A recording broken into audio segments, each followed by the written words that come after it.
This conference will now be recorded. So today's lecture is related to storage.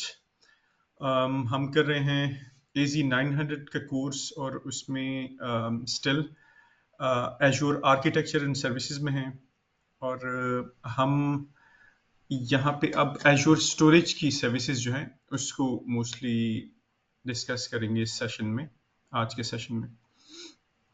Storage tears हैं, redundancy कैसे storage जो है उसका redundant options क्या हैं एजूर में कि लेट्स से एक जगह डाउन हो जाए तो दूसरी जगह अप हो, और स्टोरेज के टाइप्स क्या हैं, फिर कुछ एक्सप्लोरर हैं स्टोरेज की, और आखिर में एक आध ऑप्शन है। अच्छा, स्टोरेज अकाउंट टाइप्स जो है सिंपल यहाँ पे चीज़ें वैसे इनफैक्ट ये ज़रा आपको कॉम्प्लिकेटेड लगेंगी, लेकिन हम सिर्फ इस लाइन को देखिए तो इसी को हम देख लेते हैं। जनरल पर्पस V2 जो है स्टोरेज अकाउंट टाइप एक है हमारे पास। प्रीमियम ब्लॉब्स है, प्रीमियम फाइल शेयर्स हैं, प्रीमियम पेज ब्लॉब्स हैं, और बाकी उससे रिलेटेड चीज़ें हैं। इसको इनफैक्ट हम लास्ट में इस स्लाइड को देखते हैं, हम आगे बढ़ते हैं। सर एक क्वेश्चन है सर। हम्म सर ये यहाँ पे एक वर्ड यूज हुआ है ब्लॉब। सर ये हम्म इसका क्या मतलब है? स्टोरेज का तो कंसेप्ट है, लेकिन ये ब्लॉब जब यूज होता है तो कंसेप्ट नहीं बैठता ज़हन में कि किस किस टाइप की स्टोरेज है।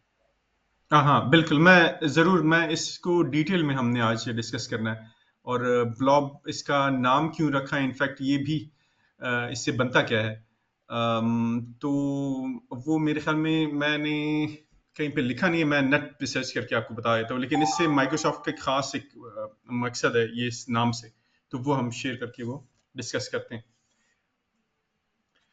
अच्छा, स्टोरेज जो है, जो एजूर में हम करते हैं, तो क्योंकि ऑन प्रेमिसेस और एजूर का आपस में कैसे चीज़ें मैनेज हो रही हैं, तो अब स्टोरेज से रिलेटेड जो हमारे पास लोकली हार्ड डिस्क होते थे, या फाइल शेयर होती थी, या कोई नेटवर्क ड्राइव हमारी कोई कनेक्टेड है वो है, या कोई एफटीपी है, कोई हम तरीके से फाइल्स मुख्तलिफ अपने एक्सेस कर रहे थे, तो वही सारी चीज़ें हमें एजूर में भी मिलती हैं।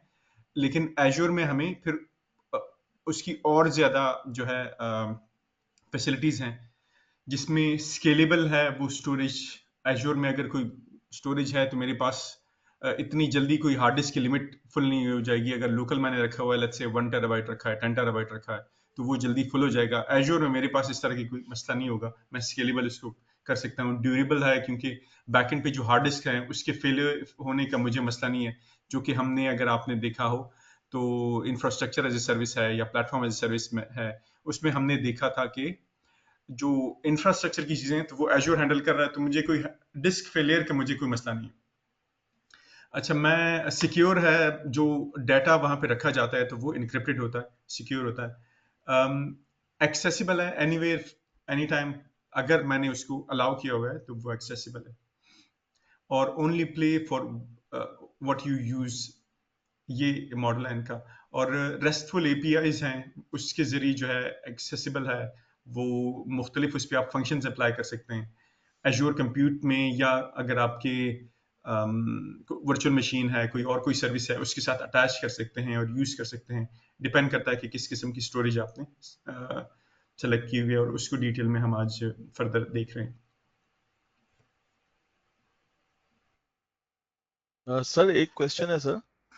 जी। सर जैसे हमारे नादरा है सर, ये अपना लोकल स्टोरेज करते हैं या इनका भी सिस्टम सारा क्लाउड पे पड़ा होता है? नहीं नहीं, लोकल स्टोरेज करते हैं। नादरा, मेरा ख्याल है कि इनके अपने ही कोई डाटा सेंटर्स इन्होंने किए होंगे, क्योंकि वो बहुत ही इम्पोर्टेंट डाटा है पाकिस्तान का। नादरा बहुत प्रोफेशनल इंस्टीट्यूट है पाकिस्तान का, और नादरा का के बारे में कहते हैं कि ये मतलब वन ऑफ द, मतलब टॉप डाटा है पाकिस्तान का, जिससे पाकिस्तान को कहाँ से कहाँ पहुंचाया जा सकता है, इससे अर्निंग्स बहुत की जा सकती हैं जो इनके पास डाटा है। तो वो डाटा बहुत वैल्यूबल है और वो कहीं और वो नहीं रखेंगे, वो उनका अपना ही डाटा सेंटर, मुझे एक्चुअल इन्फॉर्मेशन नहीं है लेकिन उनका अपना ही डाटा सेंटर होगा, वहां से चीजें मैनेज कर रहे होंगे। मुख्तलिफ कंट्रीज के लिए उन्होंने मुख्तलिफ प्रोजेक्ट्स किए हुए हैं। तो एक ये बहुत वैल्यूबल हमारा इंस्टीट्यूट है। अच्छा, मैं ब्लॉब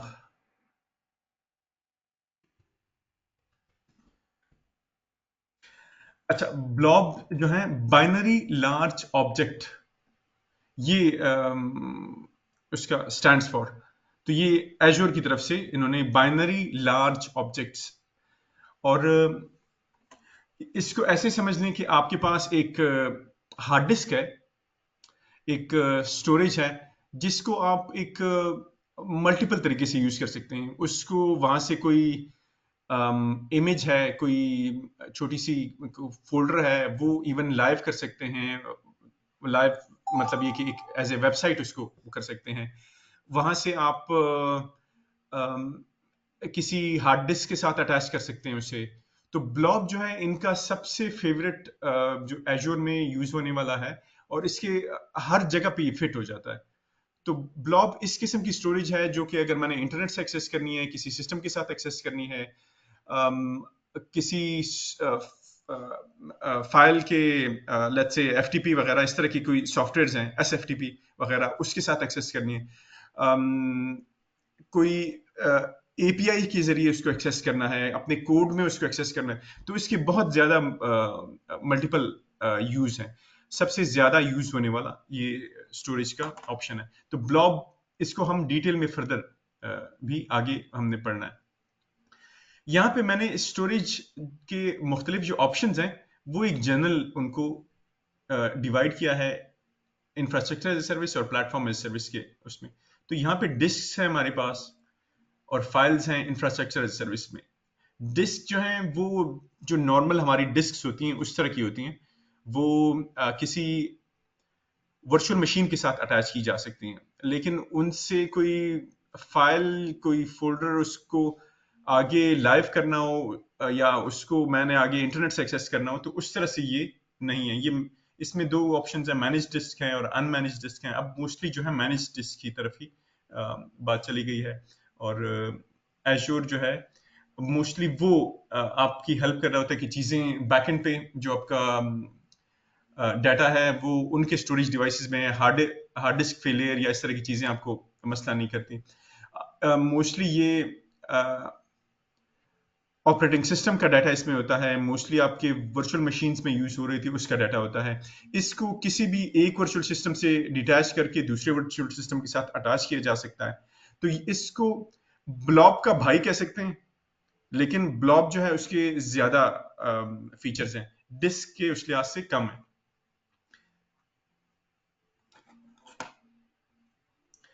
अच्छा, फाइल शेयर जो है, फाइल शेयर जो हमारा, अगर आप ने ऑन प्रेमिसेस काम किया हो तो नेटवर्क टीम आपको एक स्टोरेज दे देती थी जिसमें आप चीजें रख सकते थे। एक इजाफी ड्राइव दे देती थी, आपके सी ड्राइव है, डी ड्राइव है, कोई नेटवर्क ड्राइव है।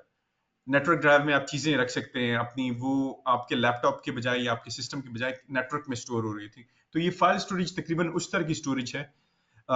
फाइल स्टोरेज हम बना के मुख्तलिफ लेट्स से कोई यूजर्स हैं हमारे डिफरेंट जगहों पे, जैसे कि मैं अगर दूं जो गूगल डॉक्स है या वन ड्राइव है, तकरीबन उससे मिलता जुलता फाइल स्टोरेज का वो स्ट्रक्चर है। तो ये फाइल स्टोरेज से रिलेटेड एसएमबी और बाकी मुख्तलिफ प्रोटोकॉल्स हैं। एसएमबी जो है सिंपल, जो हम विंडोज के कोई ड्राइव हो गई, ड्राइव से मतलब डायरेक्टरी हो गई, कोई डायरेक्टरी आपने शेयर की है, तो वो एसएमबी प्रोटोकॉल जो है उसमें यूज हो रहा होता है। तो ये वो प्रोटोकॉल जो है यूज करके शेयर हो सकती हैं। इसमें और मुख्तलिफ प्रोटोकॉल्स एफटीपी और उनके जरिए भी इसको एक्सेस किया जा सकता है। और ये दोनों जो हैं, अब डिस्क हो गया और फाइल्स हो गया, ये लिफ्ट एंड शिफ्ट मॉडल में आते हैं, यहाँ पे हमने लिखा हुआ भी है। तो आपका अगर ऑन प्रेमिसेस डिस्क है, आपने उठा के उनको एजूर में रखना है, या ऑन प्रेमिसेस कोई सर्वर है उसको एजूर में रखना है, तो वो डिस्क हो गई, या उसके साथ अगर फाइल शेयरिंग है तो फाइल शेयर ये यूज किया जा सकता है। ब्लॉब जो है इसका हमने जिक्र किया है कि इसका बहुत स्कोप है और बहुत सारी जगहों पे हम ये एज ए स्टोरेज यूज करते हैं।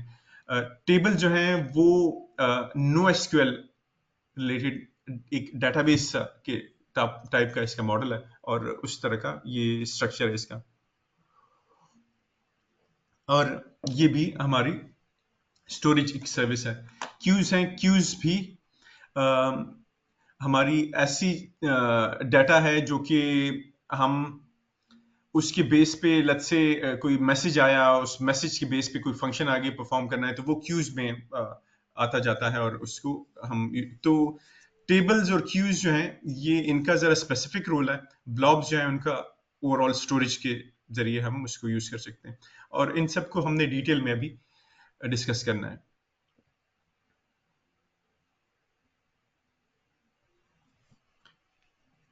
अच्छा,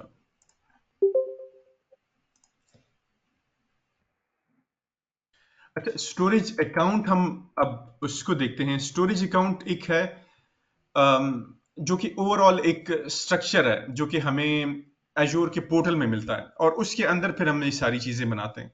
तो मैं अगर आपको सिंप्लीफाई करने के लिए आपको दिखाऊं, ये मैं जाता हूं होम में, मैं करता हूं स्टोरेज अकाउंट्स मेरे, यहाँ पे कुछ स्टोरेज अकाउंट्स है मेरे और उसमें मैंने फिर ये इसमें ये कंटेनर जो है ये ब्लॉब्स हैं, कंटेनर है या फाइल शेयर है या बाकी मैंने अगर उसमें कुछ बनाए हैं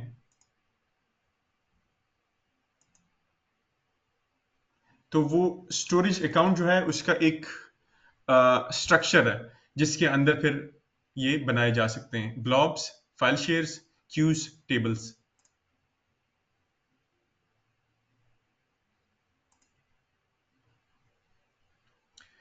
अच्छा, मैं वापस आता हूं आपको कंफ्यूज किए बगैर।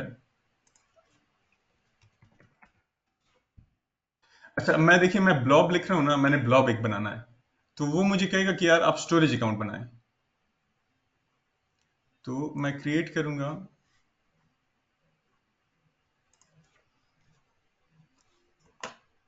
Storage account. उस स्टोरेज अकाउंट के अंदर फिर मैं, और स्टोरेज अकाउंट इसी तरह से क्रिएट होगा जैसे आपका वर्चुअल मशीन क्रिएट करते थे या बाकी चीजें क्रिएट करते थे, तो उसी तरह से स्टोरेज अकाउंट क्रिएट होगा।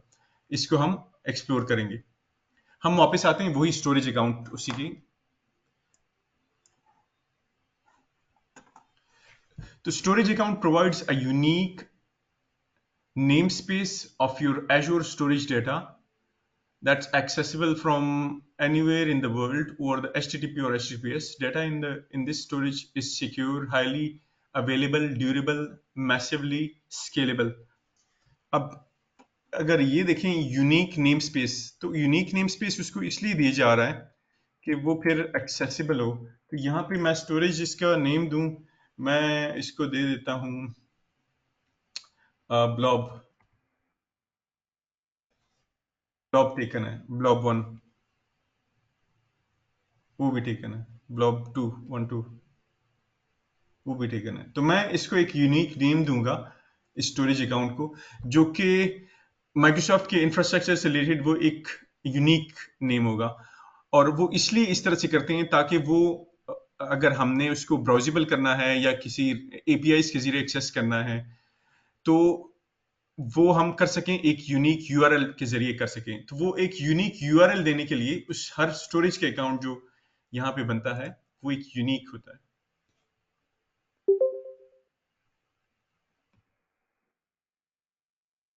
एज्योर स्टोरेज अकाउंट जो है इसमें जनरल पर्पस V2 आजकल इनका वर्जन यूज हो रहा है, जो कि इसका सॉफ्टवेयर का या हार्डवेयर का वर्जन जो है। और लेट्स से अगर आपका V1 पे है तो आपको प्रॉम्प्ट आएगा कि आप अपग्रेड कर दें V2 पे। नॉर्मली अपग्रेड कोई इतना खास आपके सर्विसेज पे असर नहीं पड़ता और अपग्रेड इजीली हो जाता है। जो एज्योर स्टोरेज अकाउंट है वो ब्लॉब्स, टेबल्स, क्यूज, फाइल्स ये सपोर्ट कर रहा है। चीपेस्ट टाइप ऑफ स्टोरेज है, पे पर जीबी आप जो है 1.8 सेंट्स पे कर रहे होते हैं। और blob stands for binary large objects. सही है। अच्छा, स्टोरेज अकाउंट का हम बनाएंगे और इसमें ब्लॉब्स बनाएंगे, तो वो आगे हम करेंगे। स्टोरेज की नेम स्पेस जो है वो मस्ट बी 3 to 24 कैरेक्टर्स, 3 से 24 कैरेक्टर्स इन लेंथ होना चाहिए।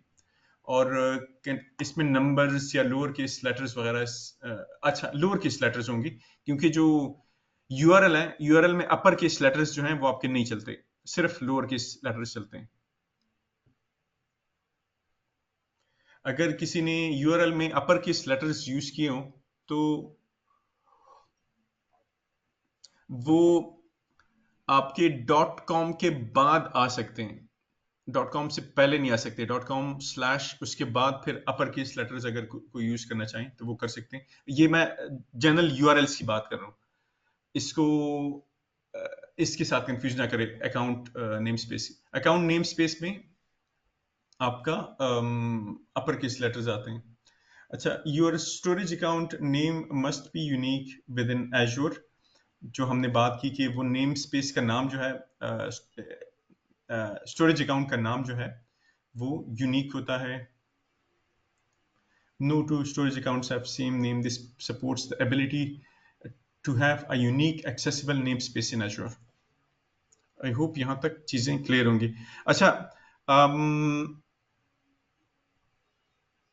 टाइम तेजी से गुजरते जा रहा है, कोई कंफ्यूजन हो तो जरूर बता दें यहाँ तक अगर कुछ हो।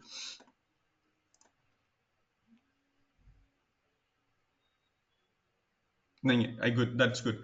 फिलहाल सिंपल हम जा रहे हैं, मैं कोशिश करूंगा कि जितना इजी करके आपको ये बता सकूं तो वो करूं। स्टोरेज अकाउंट रिडंडेंसी, रिडंडेंसी ये है कि कहाँ कहाँ पे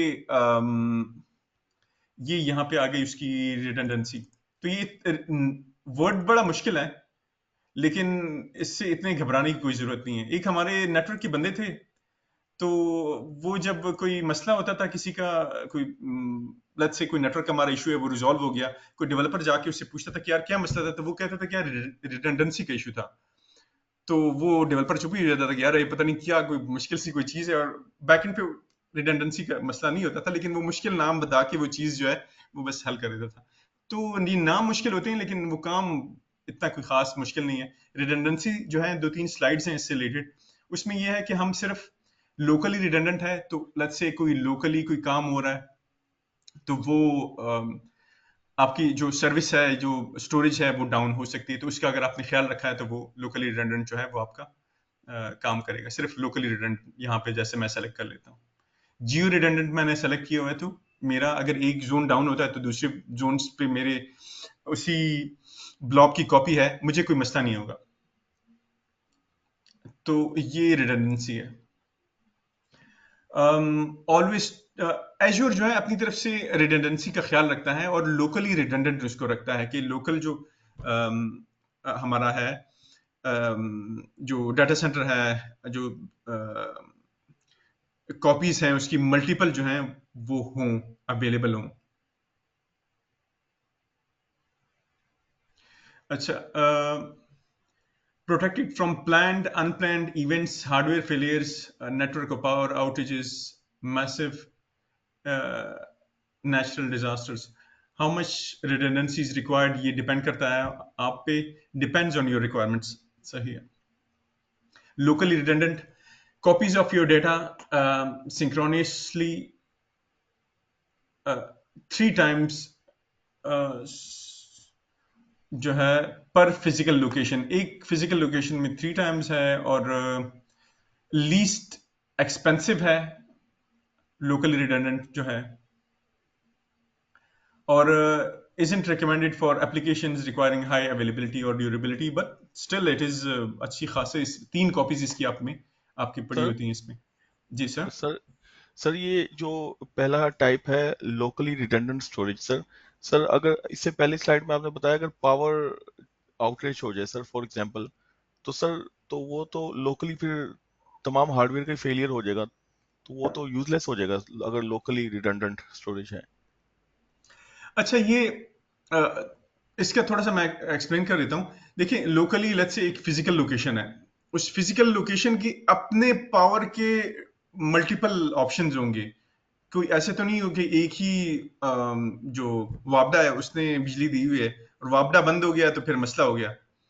उस एक डाटा सेंटर को डाउन करने के लिए आपको उस पर कई रॉकेट्स फायर करने पड़ेंगे, वो ऐसा नहीं है। सो आप तो ये कह रहे हैं कि मल्टीपल कनेक्शंस हैं पावर जी प्रोवाइडर्स जी की तरफ से? जी जी, अच्छा, ठीक ये है। लोकली रिडंडेंट जो है ये भी अच्छा खासा मतलब आपके लिए, जो लेट्स से अगर ये इस केस में आपके लिए बेस्ट होगा। लेट्स से डिफरेंट रैक्स हैं, एक फिजिकल लोकेशन में डिफरेंट रैक, एक ये रैक 1 है, रैक 2 है, रैक 3 है, तीनों पे एक टाइम पे पावर फेलियर हो जाए तो फिर आपका डाटा जो है वो होगा। अब लेट्स से कोई अपडेट्स होनी हो तो एक रैक पे हो रही होगी, दूसरे पे नहीं हो रही होगी।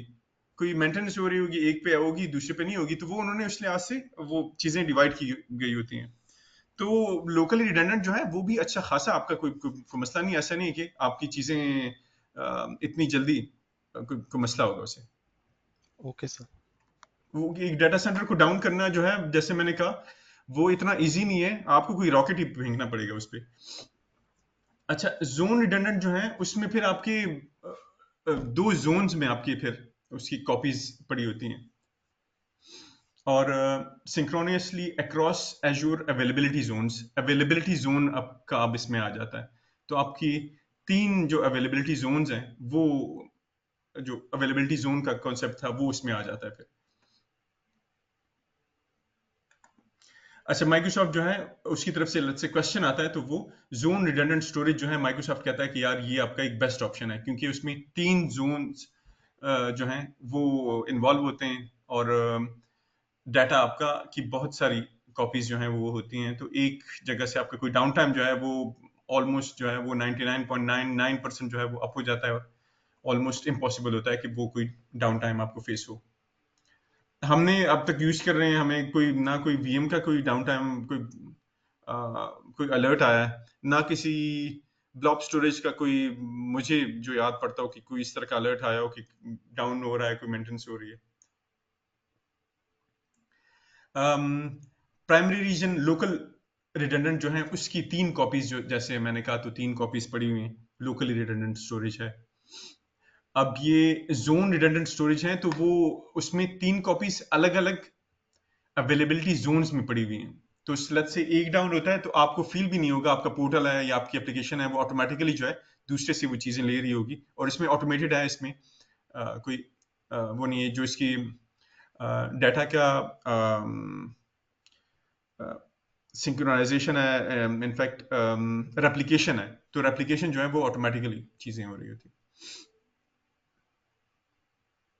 सेकेंडरी रीजन में दो रीजन में तो वो जियो रिडंडेंट है, और जियो जोन रिडंडेंट जो है वो भी एक ऑप्शन इसमें है कि copies of your data synchron synchro synchronously across, मेरे ख्याल में ये synchronize across three Azure availability zones होना चाहिए। प्राइमरी जोन सही है।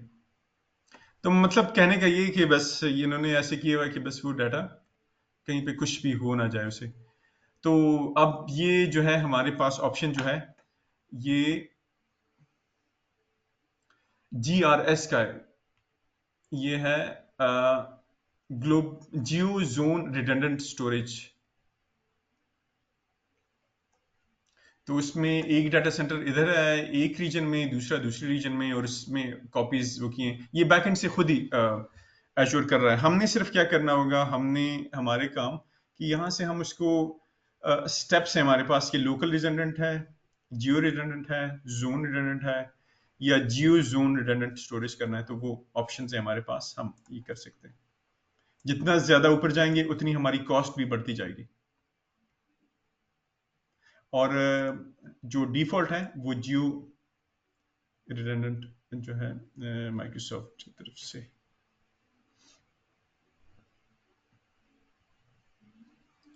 अच्छा, ये एक और ऑप्शन है हमारे पास कि प्राइमरी रीजन है, सेकेंडरी रीजन है, वहां पे ये हमने करना है, ये है लास्ट वाला ऑप्शन, जियो जोन रिडंडेंट स्टोरेज।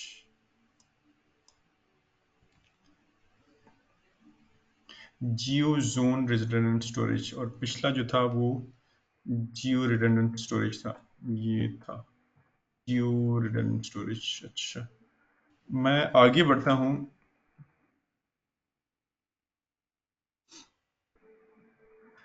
अच्छा, एजोर स्टोरेज की सर्विसेज जो हमने थोड़ी देर पहले डिस्कस की, अब इनको हम डिटेल में डिस्कस करने जा रहे हैं।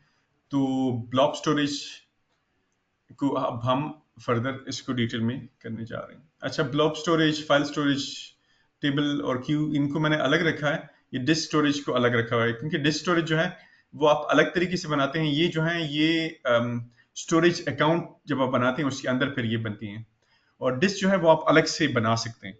डिस्क अब जब आप वर्चुअल मशीन बनाते हैं तो उस टाइम भी आपको एक डिस्क असाइन हो जाती है ऑटोमेटिकली, वो आप यूज आपके लिए एक हो जाती है। Blob storage. Acha, most widely used in different solutions as storage, can hold massive amount of data. Unstructured है ये, इसमें ऑप्शन है कि आप स्ट्रक्चर्ड डाटा कर सकें, कि आपके फाइल्स एंड फोल्डर्स जो हैं उसका जो हायरार्किकल स्ट्रक्चर है वो बने, ऑप्शन है।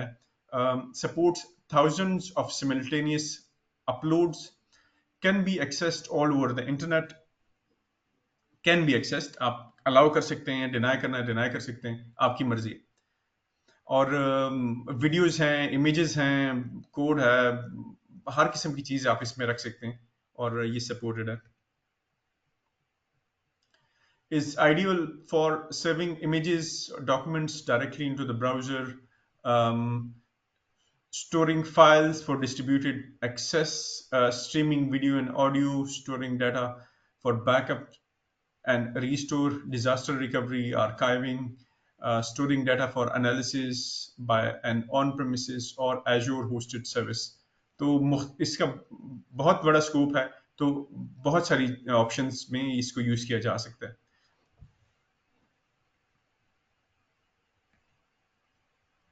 ये एक स्ट्रक्चर है ब्लॉब स्टोरेज का। तो जैसे थोड़ी देर पहले हमने स्टोरेज अकाउंट का जिक्र किया, तो ये वो है स्टोरेज अकाउंट। तो इसके लिए यूनिक नाम इसलिए चाहिए कि जो भी स्टोरेज अकाउंट आप बनाते हैं तो वो यहाँ पे उसका नाम आएगा, और फिर .blob.co.windows.net ये आएगा।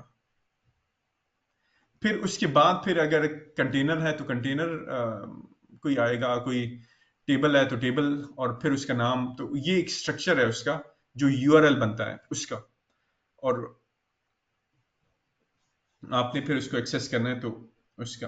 तो इसका आइडिया हुआ है कि स्टोरेज अकाउंट और ब्लॉब में फर्क क्या है, ये आई होप आपको आइडिया हो गया होगा। कोई कंफ्यूजन हो तो जरूर शेयर करें, हाँ, क्योंकि हम आगे जा रहे हैं तो आगे फर्दर फिर चीजें कॉम्प्लिकेट ना हो जाए आपके लिए। अच्छा, यहाँ पे देखो तो मैं कंटोसो जो है अकाउंट का नाम है, स्टोरेज अकाउंट का नाम है। स्टोरेज अकाउंट क्या है? ये है स्टोरेज अकाउंट जो बनाता हूं मैं, मेरे ऑलरेडी ये स्टोरेज अकाउंट्स बने हुए हैं। Storage account, storage V2 version V2 वाला जो हमने जिक्र किया, लोकेशन उसकी ये है और दूसरी की ये है। और कंटेनर उसका एक स्ट्रक्चर है जिसके अंदर फिर हम ब्लॉब्स बना सकते हैं। तो कंटेनर हमने फिर उसको देना है, और ये भी अब हम क्रिएट करेंगे थोड़ी देर में। कंटेनर, इस कंटेनर को ब्लॉब भी कह सकते हैं। और तो ये कंटेनर जो है इसका नाम आ जाता है, फिर उसके बाद आपके ब्लॉब का नाम आ जाता है, और ये यूआरएल इस तरह से बन जाता है आपका। यहाँ पे कंटेनर का नाम आ जाएगा, यहाँ पे ब्लॉब का नाम आ जाएगा, और उसके अंदर फिर पेज है, कोई फाइल है तो उसका नाम आ जाएगा। उसको ब्राउज करते हैं आप, तो अभी हम बल्कि ब्राउज करके फिर इसको देख लेते हैं। अच्छा, तो ब्लॉब्स हैं, उसमें फिर हमारे पास ऑप्शन है कि हॉट, कूल और आर्काइव। हॉट में होता यह है कि वो जो नॉर्मल हमारे स्टोरेज का जिससे आप ज्यादा फेमिलियर होते हैं, तो वो हॉट ही है। हॉट में आप डाटा जो है किसी भी टाइम अपना कोई फाइल है, कोई इमेज है, कोई वीडियो है, किसी भी टाइम उसको ब्राउजर में या कहीं पे भी एक्सेस करना है तो आप एक्सेस कर सकते हैं। optimized for storing data that is accessed frequently.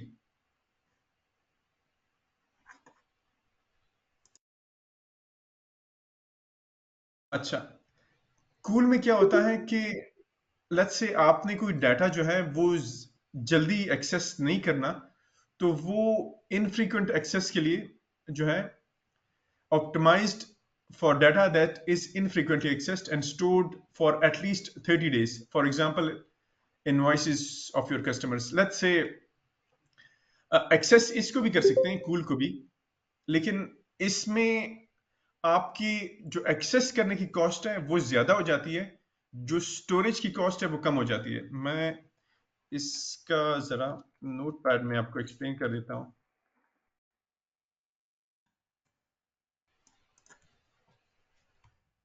और इसमें आपकी स्टोरेज की कॉस्ट जो है वो प्लस से हम ज्यादा लिख देते हैं कि हाई, और आपकी एक्सेस की कॉस्ट जो है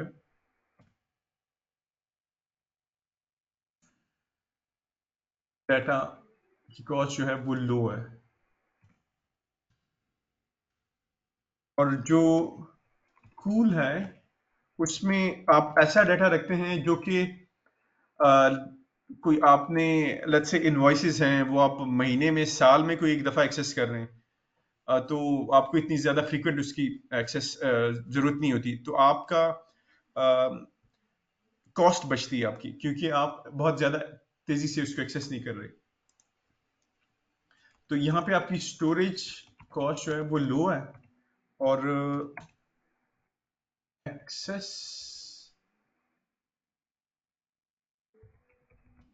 डाटा कॉस्ट जो है वो हाई है। तो मैं अगर एग्जांपल दूं आपको, कोई पीडीएफ फाइल्स हैं आपकी कंपनी के जो कि इतनी फ्रीक्वेंटली एक्सेस नहीं होते, तो आप उसको यहाँ पे रख लेंगे। कोई बैकअप है, कोई जिप फाइल है जो आपको कभी सालों बाद कोई चाहिए, जो कि आपने उसको एक्सट्रैक्ट करके उससे कुछ इंफॉर्मेशन निकालनी है, आप कूल स्टोरेज में रख लेंगे, तो आपकी कॉस्ट बचेगी। इन दोनों का मेक सेंस बन रहा है इनका, सही है, ये गुड है। आगे जाऊं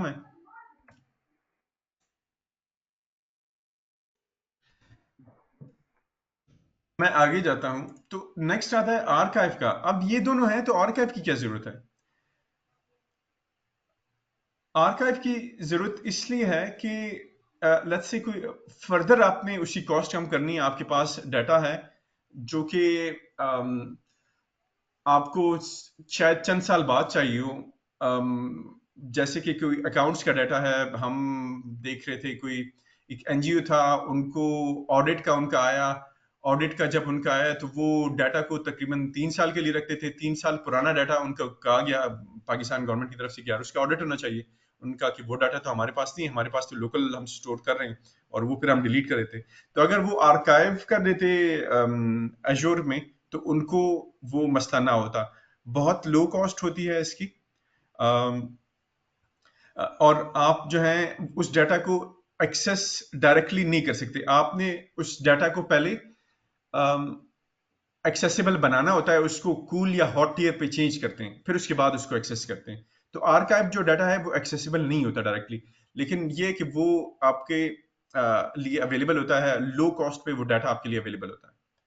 तो अब आर्काइव का कोई इसका सेंस बन रहा है कि आर्काइव डाटा वो है जिसको हम डायरेक्टली एक्सेस नहीं कर सकते। उसको एक्सेस करना हो तो हमें कम से कम चंद घंटे का टाइम चाहिए होगा कि वो उसको हॉट या कूल में हम चेंज कर सकें, वो एक्सेसिबल हो, फिर उसको हम यूज कर सकें।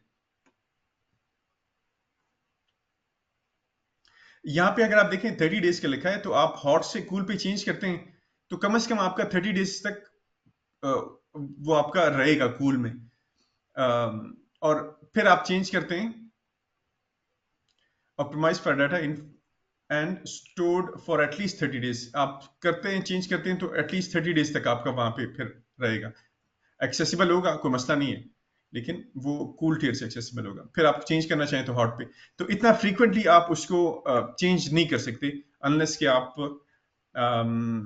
आपको जरूरत हो तो तब आप करेंगे। appropriate for data that is rarely accessed and stored for at least 180 days with a flexible latency requirements, for example long term backups. सही है। तो हॉट कूल आर्काइव, इसका आइडिया हो गया होगा।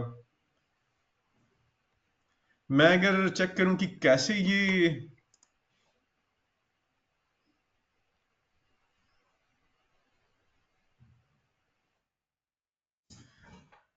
लेट्स से हमारी कोई स्टोरेज है, तो उसमें हमारे पास ऑप्शन होगा कि हॉट हो कूल हो, आर्काइव जो है उसके अलग हमारे पास ऑप्शंस फिर होंगे, ब्लॉब के अंदर वो फिर होंगे। ये स्टोरेज अकाउंट का है, वहां से भी हमारे पास ये ऑप्शन होंगे। तो हॉट एंड कूल आपको हर जगह मिलेगा, और ये इसके बारे में इंफॉर्मेशन होना बहुत जरूरी है। अब मैं एक क्लाइंट था, उसका डाटा था, वो मैं चेक कर रहा था, मुझे कह रहा था कि यार इसमें से डाटा चाहिए, मुझे फाइल चाहिए, जिप फाइल थी। वो मैंने देखा तो वो फाइल तो वहां पे पड़ी हुई थी ना, लेकिन ना वो डाउनलोड कर सकता था, ना उस पर कोई ऑपरेशन कर सकता था, ना उसको देख सकता था। तो मैं स्टार्ट में एक रिफ्यूजन, मैं कहा यार ये क्या हो रहा है, फिर आइडिया हुआ कि वो कह रहा है कि यार ये देखो एक्सेस नहीं हो रहा, फिर आइडिया हुआ कि यार ये आर्काइव्ड होगा। तो फिर उसको मैंने कहा कि ये आर्काइव्ड है, हमें कुछ टाइम चाहिए होगा, उसको चेंज करते हैं, उसका स्टेटस वो चेंज किया हमने, फिर उसको एक्सेसिबल हुआ, फिर वो जो ऑपरेशन था जो भी करना था वो। तो हॉट कूल आर्काइव अवेलेबिलिटी इसकी 99.9% है, हॉट की ज्यादा अवेलेबल होगा, ये डाउन टाइम इसका कम होगा। कूल जो है वो इसका 99% अवेलेबिलिटी है, और आर्काइव जो है वो ऑफलाइन होता है, वो एक्सेसिबल नहीं होता। सर ये अवेलेबिलिटी। आप सर आपने पिछली स्लाइड दिखाई थी तो उसमें जो ब्लॉब की दो टाइप्स दिखाई दे रही थी, हॉट एंड कूल। सर ये थर्ड टाइप उसमें नहीं दिखी, आर्काइव। हाँ, ये जो है ये स्टोरेज अकाउंट लेवल पे बात हो रही है, ये जो इमेज है। तो स्टोरेज अकाउंट लेवल पे आपके पास सिर्फ दो ऑप्शन होते हैं, कूल और एंड हॉट। जब आप इस स्टोरेज अकाउंट के अंदर फिर ब्लॉक क्रिएट करेंगे, तो वहां पे फिर आपके पास ऑप्शन होगी, इसको हम देखेंगे। ये okay sir. Storage account level की बात हो रही है, और ये कॉन्सेप्ट जो है ये हॉट एंड कूल, तो ये उसकी हम डिस्कस कर रहे हैं कि हॉट एंड कूल कॉन्सेप्ट क्या है, आर्काइव कॉन्सेप्ट क्या है। तो आर्काइव कहीं पे भी आपको जो ऑप्शन ये मिलेगा आर्काइव में, तो उसकी ये प्रॉपर्टीज फिर होंगी।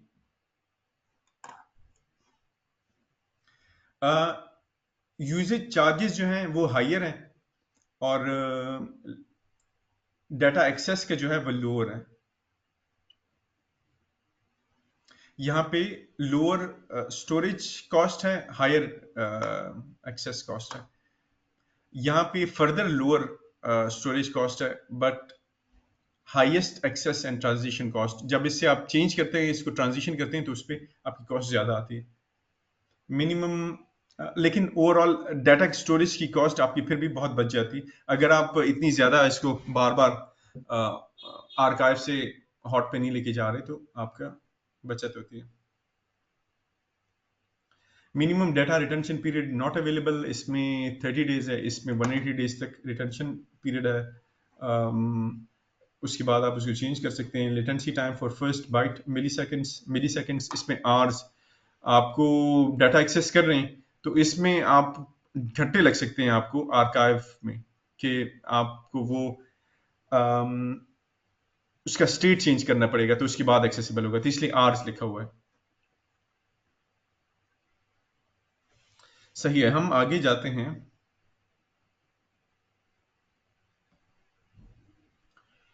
एज्योर फाइल्स का है, फुली मैनेज्ड फाइल शेयर्स हैं, can be accessed by SMB और एनएफएस। एनएफएस लिनक्स का ड्राइव या ये फोल्डर एक्सेस का ऑप्शन है, एसएमबी जो है विंडोज में यूज हो रहा होता है। इनफैक्ट एनएफएस, हाँ, लिनक्स टू लिनक्स इसका है। Can be mounted in any system as drive, हम इसको माउंट कर सकते हैं एज ए ड्राइव सिस्टम में। Supports Windows, Linux, Macs and कोई भी अदर ऑप्शन हो।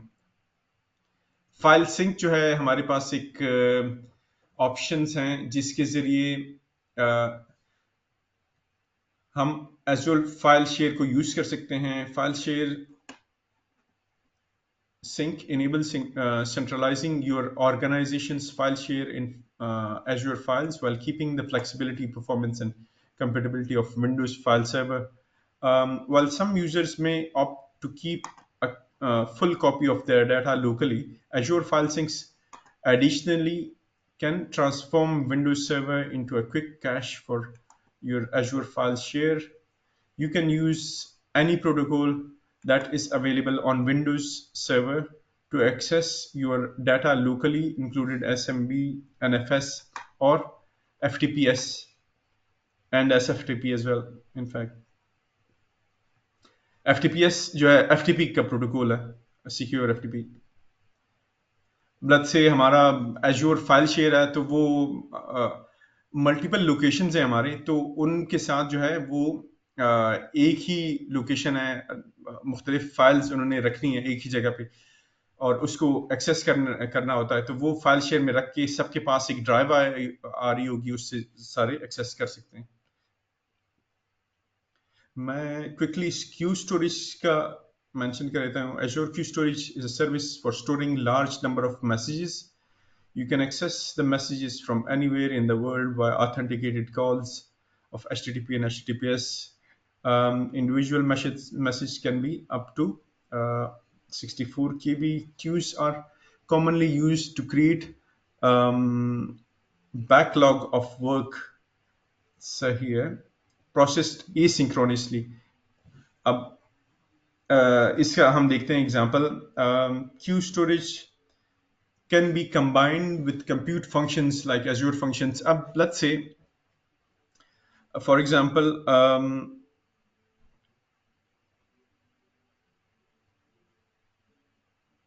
फाइल अपलोड होती है, तो फाइल अपलोड का हम इस क्यू में जो है कोई मैसेज रख सकते हैं, और उस मैसेज की बेस पे वो फाइल अपलोड हुई है या कोई चेंज आई है, तो उस बेस पे कोई Azure फंक्शन जो है हम कोड के जरिए कॉल करके उस पर कोई फंक्शन करना है तो वो कर सकते हैं. तो क्यू स्टोरेज जो है आपकी जैसे कि क्यू बनती है उस तरह का आपका स्टोरेज है, और उस पर कोई इजाफी कोई फाइल ऐड हुई तो वो आप उस बेस पे Azure फंक्शन को कॉल से कर सकते हैं और वो ऑप्शन अवेलेबल होती है. मैं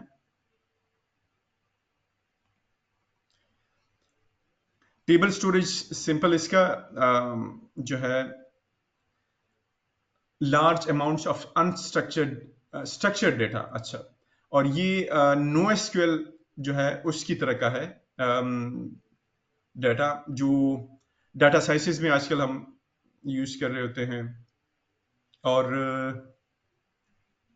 ideal for storing structured and non relational data. Structured है लेकिन नॉन रिलेशनल डाटा है. इसकी एक जो स्ट्रक्चर है तो वो ये है कि अकाउंट स्टोरेज, जो हमारा अकाउंट स्टोरेज नाम है, फिर टेबल का नाम है, फिर जैसे कि ईमेल नेम है और ईमेल नेम ईमेल, तो इस तरह की हम सिंपल चीजें इसमें रख सकते हैं, और उसको अगर कोड के जरिए कॉल करना हो तो कॉल कर सकते हैं. डिस्क स्टोरेज, जो कि डिस्क से स्टोरेज से रिलेटेड था, तो वो उसके यहाँ पे हमने ऑलरेडी हम इसका डिस्कस कर चुके हैं. मैं ऐसे कर लेता हूँ कि अब हम थोड़ा सा प्रैक्टिकल की तरफ जाते हैं और हम यहाँ पे एक स्टोरेज अकाउंट बना लेते हैं. मैं स्टोरेज अकाउंट एक बना रहा हूँ और इसको मैं नाम दे देता हूँ, ये पैचर लकी के अंदर ही बना लेते हैं. रिसोर्स ग्रुप हो गया. स्टोरेज अकाउंट नेम, नाम उसको क्या दें, हम इसको दे देते हैं कोड मूवमेंट दे देते हैं. देखते हैं ये अवेलेबल है.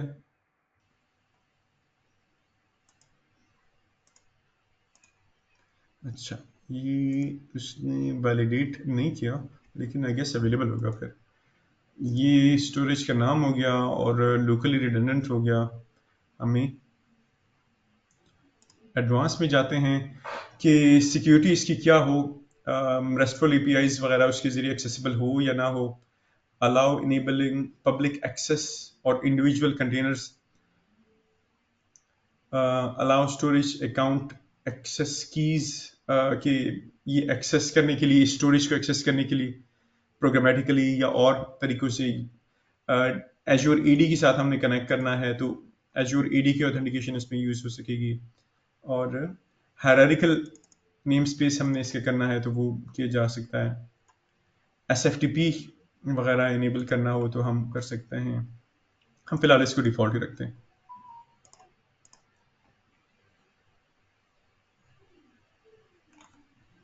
इनेबल लार्ज फाइल शेयर्स, ये file share up to 100 terabyte जो है ये सपोर्ट कर रहा है, लार्ज फाइल शेयर्स।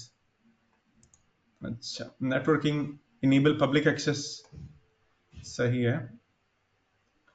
और इसमें अगर हम लेट्स से SFTP का करें तो उसको टेस्ट कर लेते हैं। अच्छा, हॉट एंड कूल यहाँ पे ये आ रहा है। अब ये फॉर्मेट थोड़ा सा एज्योर का चेंज हो जाता है। तो ये इमेज जो थी मैंने कुछ महीने पहले ही ली हुई थी,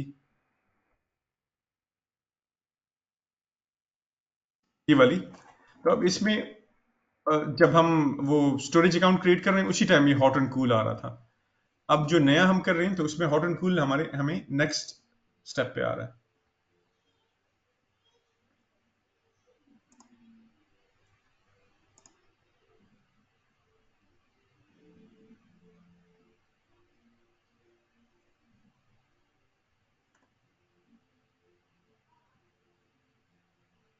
स्टोरेज अकाउंट क्रिएशन मैं इनेबल कर देता हूँ, चलें देख लेते हैं। हॉट रहेगा। मैं इसकी नेटवर्किंग में देख रहा था कि पब्लिकली, अच्छा ये पब्लिकली एक्सेसिबल हमने करना है तो वो हम डिसेबल ही कर देते हैं ये। और इनेबल पब्लिक एक्सेस, और माइक्रोसॉफ्ट नेटवर्क राउटिंग है, इंटरनेट राउटिंग है, डिफ़ॉल्ट रखते हैं। सॉफ्ट डिलीट इसके रिकवरी के ऑप्शंस हैं। सॉफ्ट डिलीट, कोई डिलीट हो जाए चीज़ें तो वापस हम वहाँ से रिकवर कर सकें। हम इसको आप खुद से देख सकते हैं कोई। अच्छा, इनक्रिप्शन है। इनक्रिप्शन ऑलरेडी ये इनक्रिप्टेड ही होता है। दो किस्म के इनक्रिप्शन के ऑप्शन है हमारे पास। और ये इंफ्रास्ट्रक्चर इनक्रिप्शन ये भी इनेबल की जा सकती है, ज़रूरत नहीं है। ये डबल इनक्रिप्शन इसकी फिर हो जाती है फर्दर सिक्योरिटी के लिए आप करना चाहें तो। ये इंफ्रास्ट्रक्चर लेवल पे इनक्रिप्शन है और ये जो नॉर्मल इसकी ब्लॉब लेवल पे इनक्रिप्शन है तो वो है। और टैग्स हैं, टैग्स की ज़रूरत नहीं है हमें। हम क्रिएट की तरफ जाते हैं तो देखते हैं अगर सारी चीज़ें सही हुई तो हम इसको क्रिएट कर पाएंगे। हम इसको क्रिएट कर देते हैं और इसमें फिर मुख्तलिफ ब्लॉब या क्यूज या टेबल जो है फिर उसको एक्सप्लोर करते हैं।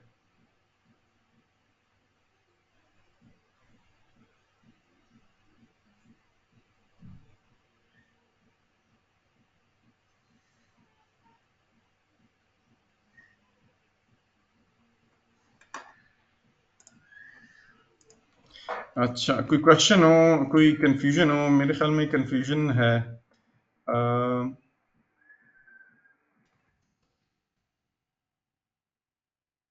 तो मोस्ट वेलकम,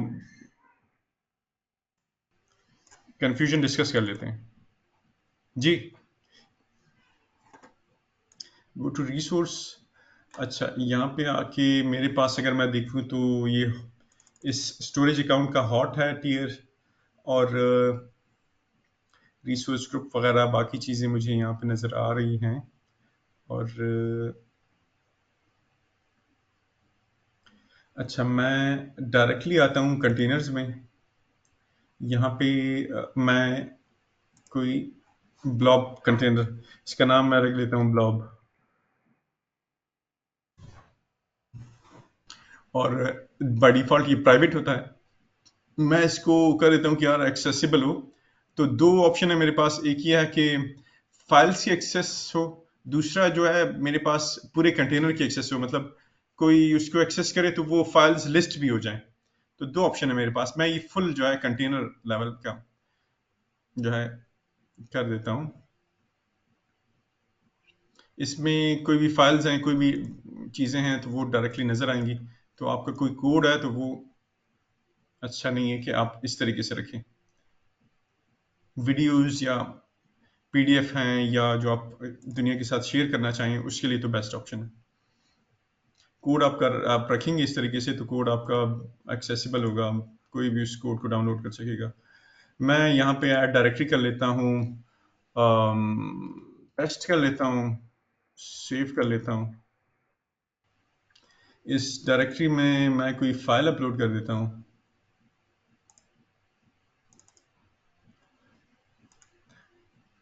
अच्छा, अब मैं टेस्ट में हूँ, मैं अपलोड कर देता हूँ कोई फाइल। मैं इसमें फाइल ये वाली अपलोड कर देता हूँ।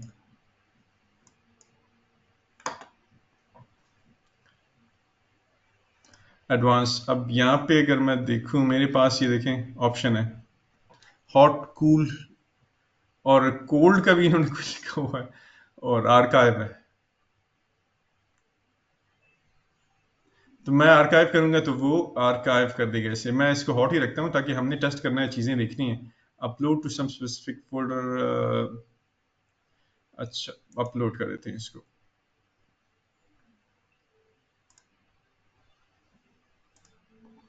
अच्छा, मैं इसको देखता हूँ, ये मेरी फाइल अपलोड हो गई और मैं इसको कॉपी करता हूँ।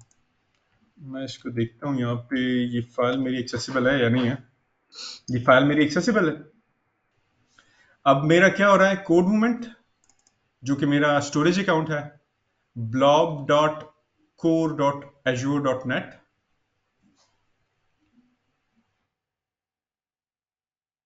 और फिर उसके बाद ब्लॉब, जो इस ब्लॉब का नाम मैंने रखा था, तो वो ब्लॉब हो सकता है, ब्लॉब 1 हो सकता है।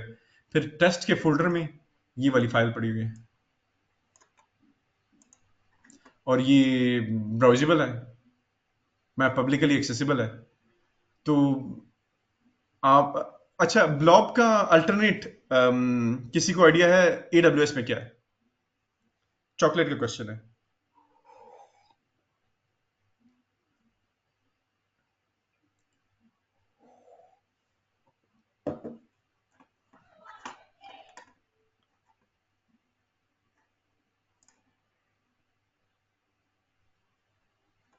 अच्छा, AWS में S3 बड़ा मशहूर है, तो वो उसका अल्टरनेट है। S3 स्टोरेज है, वो ब्लॉब का अल्टरनेट है। हम आते हैं वापस इसमें।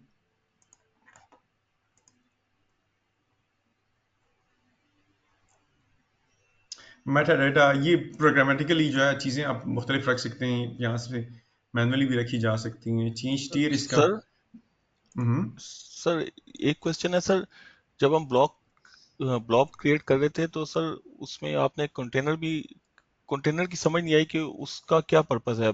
जबकि हमने एक स्टोरेज क्रिएट कर दी ब्लॉक, तो हम्म फिर उसमें फर्दर एक कंटेनर जिसका आपने नाम ब्लॉक दिया उसको बनाने की क्या जरूरत थी सर? हम्म ये माइक्रोसॉफ्ट का स्ट्रक्चर है, जिस तरीके से वो ब्लॉब बना रहा है। तो अगर मैं वापस आऊं वहां पे ये स्टोरेज में, तो ये कंटेनर जो है, ये इसका स्ट्रक्चर ऐसा है कि हमने इसके अंदर जो है, ये कंटेनर जो है, ये यही अम, यही एज ए ब्लॉब काम कर रहा है। और मैं लेट्स से इसको देता हूँ नाम कंटेनर, कंटेनर हाइफन ब्लॉग, और इसको मैं कह देता हूँ, ये ब्लॉब वाली मैं अब एक्सेस कर लेता हूँ। मैं ये दूसरा बना रहा हूँ, अब ये दूसरा बनाया मैंने कंटेनर। इसको अब मेरे ख्याल है माइक्रोसॉफ्ट ने फर्दर वैसे ही इसको कॉम्प्लिकेट किया है, लेकिन ये कि अ, ये एज ए ब्लॉब ही काम कर रहा है आपका। इसमें देखें तो ये एज ए ब्लॉब है। अच्छा, इनफैक्ट ये एज ए ब्लॉब है, ये एज ए कंटेनर है। अच्छा, सही। तो इसमें ये अ, अ,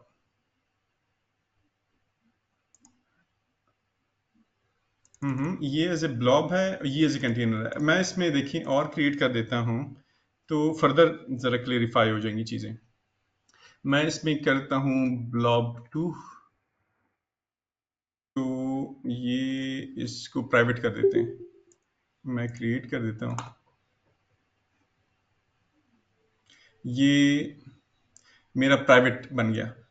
अब मैं इसको एक मिनट, मैं अब इसको अगर एक्सेस करूं इसमें कोई फाइल रख के और इसको फिर कंपेयर कर लेते हैं, तो चीज़ें ज़रा सिंप्लीफाई हो जाएंगी। इसमें मैं ये वाला फाइल रख के इसको एक्सेस कर लेता हूँ।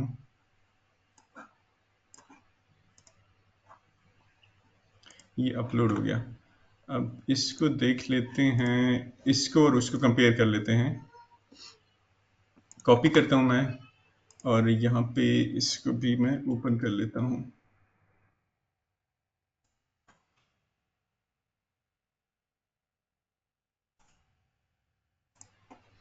अच्छा, ये दो इमेजेस हैं, दो अलग अलग ब्लॉब्स मैंने अपलोड किए हैं। अब पहले का नाम था, उसको हमने ब्लॉब लिखा, दूसरे का नाम हमने कंटेनर ब्लॉब लिखा, तो एक ही चीज है। स्ट्रक्चर सर क्या था? इसको हम ये कह सकते हैं हम्म, कि जस्ट अपने डेटा का एक फोल्डर नेम दे दिया है। हाँ बिल्कुल। अ, इसको डाटा का के बजाय हम ब्लॉब को का नेम कह सकते हैं। कंटेनर जो ओके। है वो जो है आपका ब्लॉब ही है। मैं अगर ओके।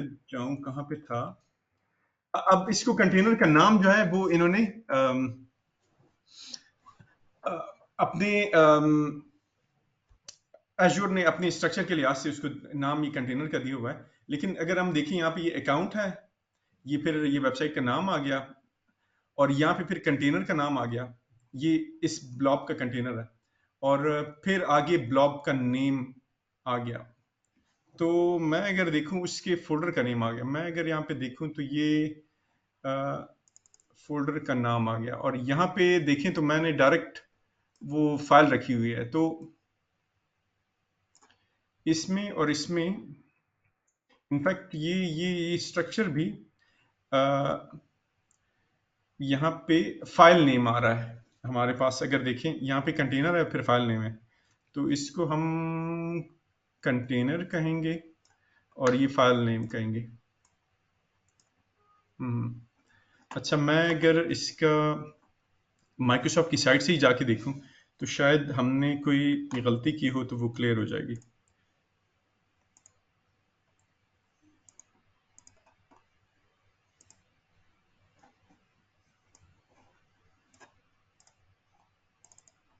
अच्छा, इसमें ब्लॉब स्टोरेज के अगर स्ट्रक्चर यहाँ पे कहीं पे हो, तो हम उसको कंपेयर कर लेते हैं फिर।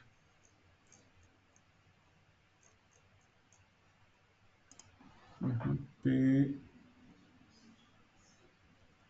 ब्लॉब स्टोरेज पेज, इसमें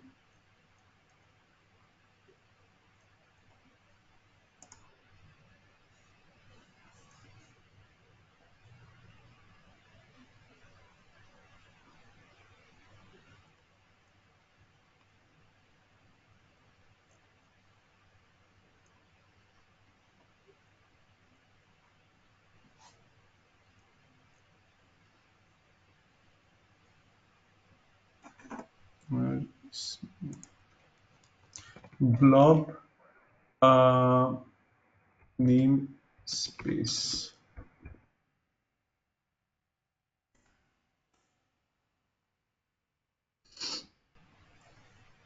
अच्छा, ब्लॉग का नेम स्पेस से,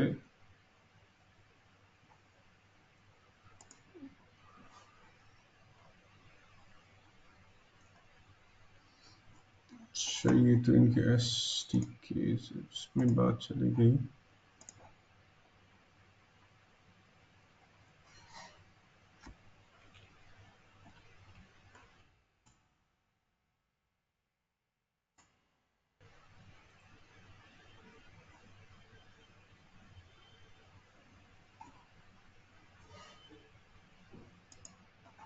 अच्छा, मैं ऐसे कर लेता हूँ, इस पे टाइम जाए के बजाय करने के बजाय मैं इसके फर्दर मैं देख के मैं आपसे इसका ज़रा सिंप्लीफाइड वर्जन मैं फिर शेयर कर लेता हूँ।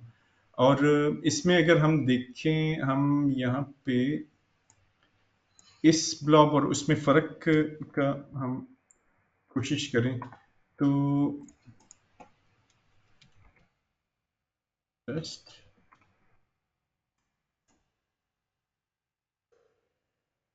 तो ये डाउनलोड के लिए भी अवेलेबल हो जाता है। और यहाँ पे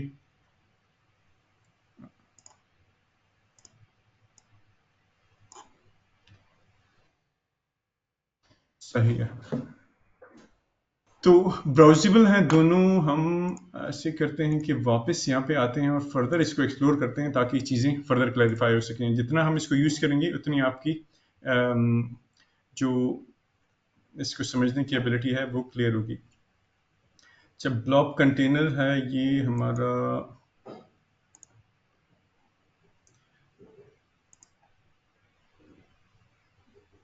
और इसमें ये स्टोरेज ब्राउज़र में है मेरा। स्टोरेज ब्राउज़र में मैं जो फाइल्स या चीज़ें मैंने रखी हैं तो उनको ब्राउज़ कर सकता हूँ। ब्लॉब कंटेनर में मुझे ये यहाँ से मैं उसको व्यू कर सकता हूँ। ब्लॉब 1 ब्लॉब 2 हमने ये बनाए हैं मुख्तलिफ। और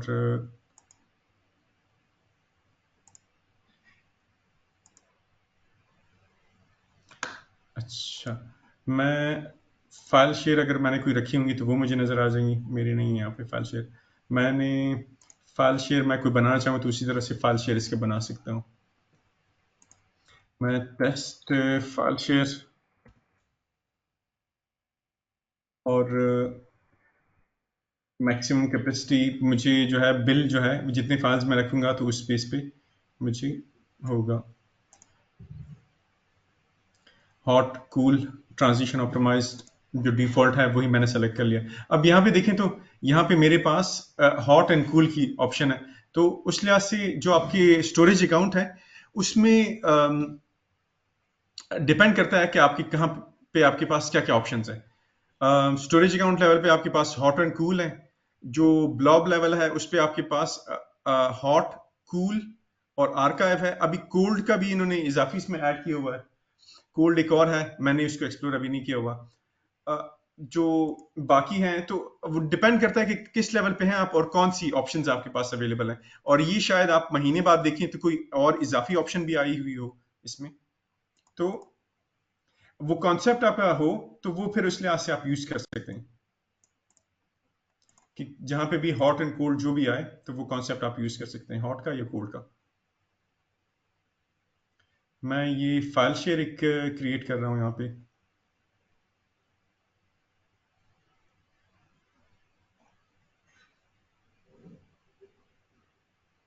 बैकअप सेलेक्ट किए मैंने, बैकअप की वो चीज़ें सेट कर रहा है। अच्छा, ये फाइल शेयर का मेरा हो गया। मैंने कनेक्ट करना है, मैं कनेक्ट में चला जाता हूँ। Linux, Windows, active directory. अच्छा, ये कोई स्क्रिप्ट है और ये जेड लेटर मेरा बना देगा। मैं कोई एस लेटर कर देता हूँ। शो स्क्रिप्ट, ये स्क्रिप्ट मैं रन करता हूँ और देखते हैं क्या होता है। मेरा, मैं अगर दिस पीसी में देखूँ मेरे सी ड्राइव है, डी ड्राइव है। मैं करता हूँ power shell.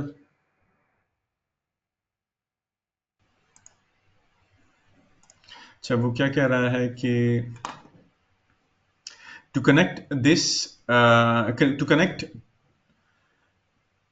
to connect to this Azure file from Windows, choose the following authentication methods। सही authentication method Active Directory या दूसरा मैं कर सकता हूँ। और admin access mounting this preferred। अच्छा, Active Directory भी कह रहे हैं कि preferred है। मैं PowerShell में ये ट्राई कर लेता हूँ।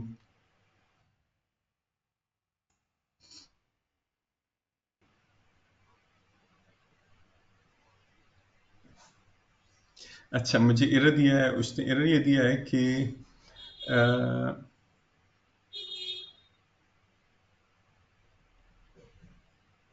Mount Drive unable to reach to Azure storage account via check organization ISP is not blocking this port 445। अच्छा, और 445 को मैं अगर ठीक कर दूं,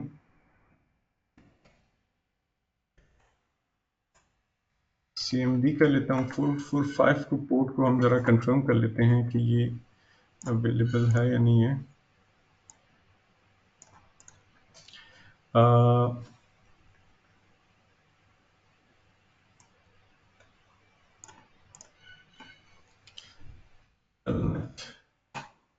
इस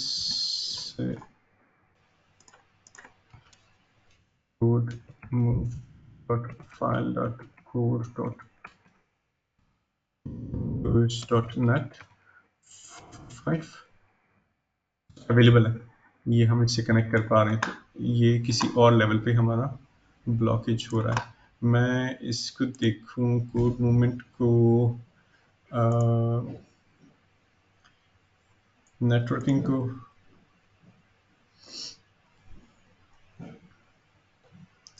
एनफोर्स पॉइंट और अच्छा राउटिंग है। अच्छा, enable selected virtual IP addresses नहीं, मेरी यहाँ से कोई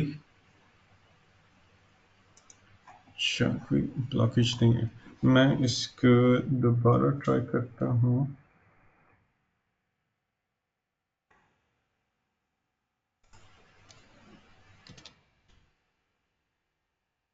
विंडोज पावरशेल में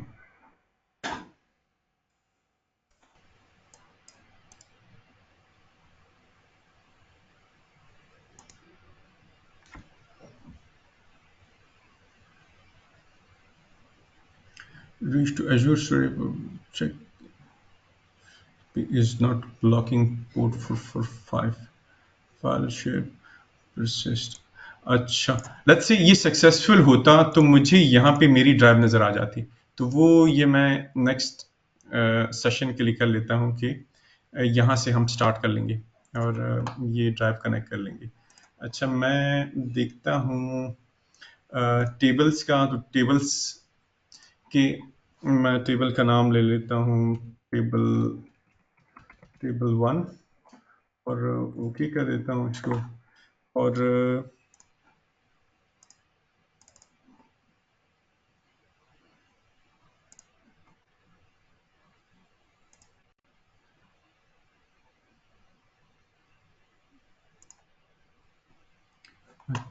अच्छा,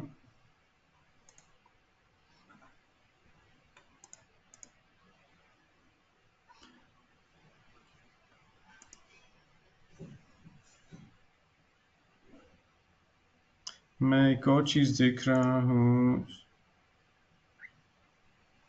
हम्म,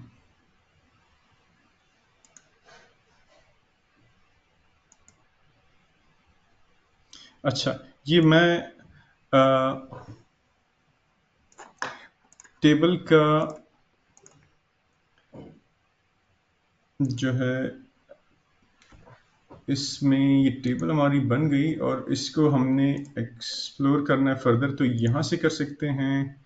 ये टेबल आ गई मेरी, और इसमें जो भी चीज़ें हम आइडेंटिटी वगैरह जो भी हमने ऐड करनी, कि नेम और उसके फ़ोन नंबर्स वगैरह अलग से हमने करने, तो उस लिहाज से चीज़ें की जा सकती हैं। ये कर देता हूँ मैं, नेम और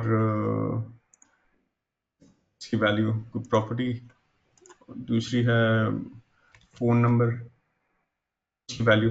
तो इस तरह से ये डेवलपमेंट में आपने कुछ यूज करना हो तो एक सिंपल टेबल आपके लिए अवेलेबल होता है। मैं यहाँ पे एक लेट्स से वो ब्लॉब है, उसका मैंने फर्दर यूज करना है किसी ये वर्चुअल मशीन है, इसके साथ देखता हूँ कि वो इसके साथ अटैच हो सकती है नहीं हो सकती। अटैच एन एग्जिस्टिंग डिस्क, मैं क्रिएशन इसका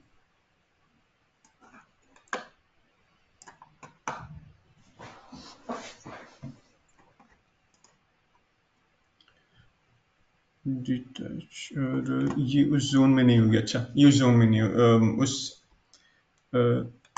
रीजन में नहीं होगी, इसलिए ये इसको मैं नहीं कर सकता। अच्छा, दैट्स फाइन। हमने इसको एक्सप्लोर करना है फर्दर। तो अगर हम देखें, ये IAM रूल्स हैं, इसका हमने नेक्स्ट सेशन में करना है। ये एक्टिव डायरेक्टरी के रूल्स हैं, तो वो जो हमारे पास ऑप्शन थे कि एक्टिव डायरेक्टरी के थ्रू एक्सेस कर सकें, वो यहाँ से हो सकती हैं। डेटा माइग्रेशन के हमारे पास ऑप्शंस हैं इसमें। इजी कॉपी जो है, इसको हमने फर्दर एक्सप्लोर करना है और इसको डिटेल में करना है। ये कमांड लाइन से है, कमांड लाइन हमारी यहाँ से भी एक्सेसिबल हो जाती है। तो ये अभी मैं स्टार्ट करूंगा तो अभी चीज़ें कंप्लीट नहीं हो सकेंगी, मैं इसको अभी स्टार्ट नहीं कर रहा। कमांड लाइन में हमारे पास दो ऑप्शन है, बैश और शेल, इसको हम देखेंगे। एजूर पावर शेल की कमांड्स हैं, एजूर CLI है, स्टोरेज एक्सप्लोरर है, और इनफैक्ट RK की कॉल आ गई। अच्छा, मैं हेलो सर, बस उसको वाइंड अप कर रहा हूँ। सही, थैंक यू सर। अच्छा, मैं आज का सेशन जो है ये वाइंड अप कर लेते हैं, और कल के सेशन के लिए ऐसे कर लेते हैं कि कल तो नहीं, नेक्स्ट वीक होगा फिर। तो मैं सेशन कोई 30 मिनट्स पहले स्टार्ट कर लेता हूँ, ताकि इसकी जो चीज़ें कुछ रह गई हैं तो वो हम कवर कर सकें। मैं अच्छा, आज का सेशन ख़त्म कर रहा हूँ, और कोई क्वेश्चन हो, कुछ हो तो ज़रूर मुझसे व्हाट्सएप में पूछ लें। हम कोई कॉल कर सकते हैं, कोई और मीडियम पे, गूगल मीट पे, उस पर गपशप लगा सकते हैं, और फर्दर इसको एक्सप्लोर करने में कहीं पे भी आपको कोई मसला हो तो वो डिस्कस कर सकते हैं। सही, थैंक यू जी, अल्लाह हाफिज़। थैंक यू सर, अल्लाह हाफिज। अल्लाह हाफिज। अल्लाह हाफ़िज़ सर।